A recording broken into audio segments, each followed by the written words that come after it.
So something you hit on here, Sean, is trying new things, surrounding yourself with different ideas. And one of the things that you're doing that I think is really interesting is these virtual reality experiences, virtual reality concerts, virtual reality outdoor adventures. Walk me through that. How did you get started in virtual reality?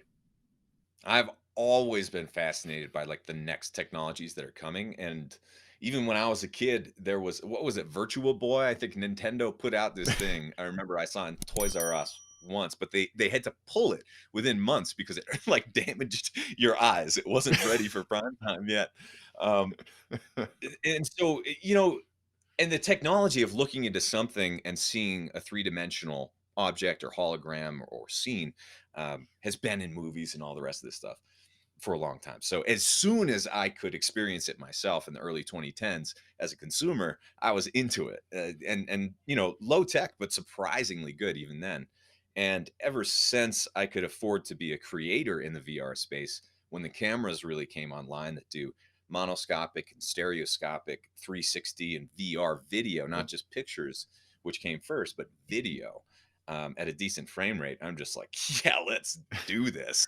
And Well, I think it's and really my wife, timely too. Now that you see this happening in the NBA, people selling virtual yeah, uh, uh, courtside passes, or even with teachers trying to get students out of the classroom and logging in. So I think it's somewhat ahead of its time. So again, kind of walk me through this here. So you've started to get the equipment for virtual reality. It's something that's you're scratching your own itch, something that you enjoy. So yeah. what was the next step? What did you do next to make it a reality? I recorded hundreds and hundreds of videos and experimented and learned that it's a completely different form, feels Mm. completely different from kind of the 2D experience. So it's a definitely a Wizard of Oz moment. But with VR, there's a really interesting thing that you experience that's called presence, or it's often referred to as presence, that you just don't get. Talking to you, we obviously can connect, we can see images of each other right now, but it doesn't feel like we're standing in the same room. Right. When someone's all up in your grill, even if it's a totally made up, like person that doesn't exist, that logically could never exist, as soon as it's right here on your face, you will remember it in your dreams. You will feel like you were there, for better or worse, right? Mm. So I also see this as being, I tried some experiences early in VR that are more just like horror based or like based on a thrill, and that sort of cheap thrill will affect you in a negative way and could be used for much worse. VR is already being used for training for quarterbacks and pro sports, all the rest of it. So it's much more of a like simulation of reality Yeah. than any of this. And it's so important, I think, that we get a good hold on how to use this responsibly now. And so, having done well, like basically 1 year in our business, we were able to pay ourselves to do really well, buy this equipment and whatever. And then for like a year straight, we traveled around the country, went to different national parks, and took VR virtual tours and adventures of these places. And little did we know that shortly thereafter, all these places would be shut down. You wouldn't be able to access them at all. So we're really thankful. A lot of them are still on hard drives because one of the biggest limitations now is there isn't a clear winner for a platform to deliver this really high def. It's like 2 gigabytes a minute for some of my Ooh. cameras that are recording. And so it's so much higher def than the headsets are.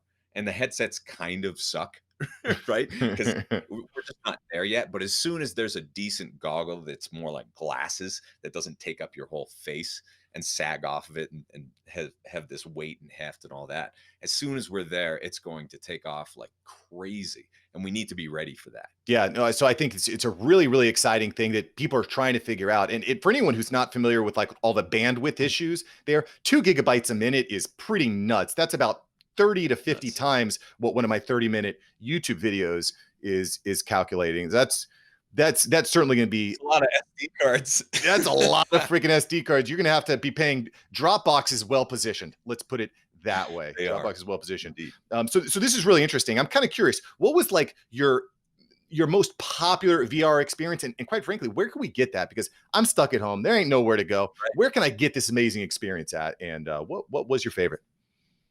Yeah.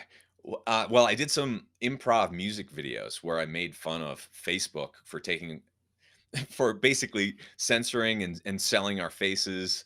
I made fun of Apple for taking away the headphone jack. I made fun of the Genius Bar, just in these like ridiculous, made up improv music video live looping circuses, kind of just like virtual. And so I went to the absurd side there, and that was my most fun, just making fun of those big technocrats and companies that were already censoring us back then. But then the when we went to Yellowstone, we were anyone who's ever been there has probably been stopped by buffalo, by bison that are just roaming the right in front of you, like blocking all the cars and all of this. And so we were stuck in a couple of bison jams that were just totally solid. And I got the cameras out and we recorded it in two different types of 360 VR. And you can find those actually on my YouTube channel, which is Fat Burning Man or Abel James. If you just scroll down to the main page, I have a ton of them on there, but also on abeljames.com. And it's tricky though, because it's hard to access it through a headset there, but Right. you really want to watch through a headset because it's just next level.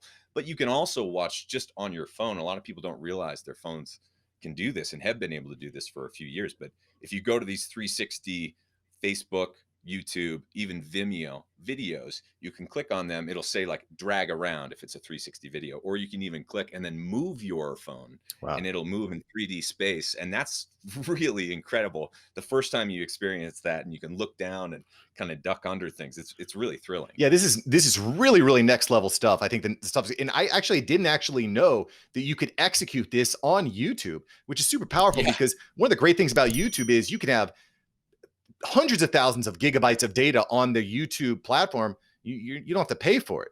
You know, Yeah. this is really, Like, really it interesting. could disappear at any moment, but Well, you yeah. also don't have to pay for the hosting.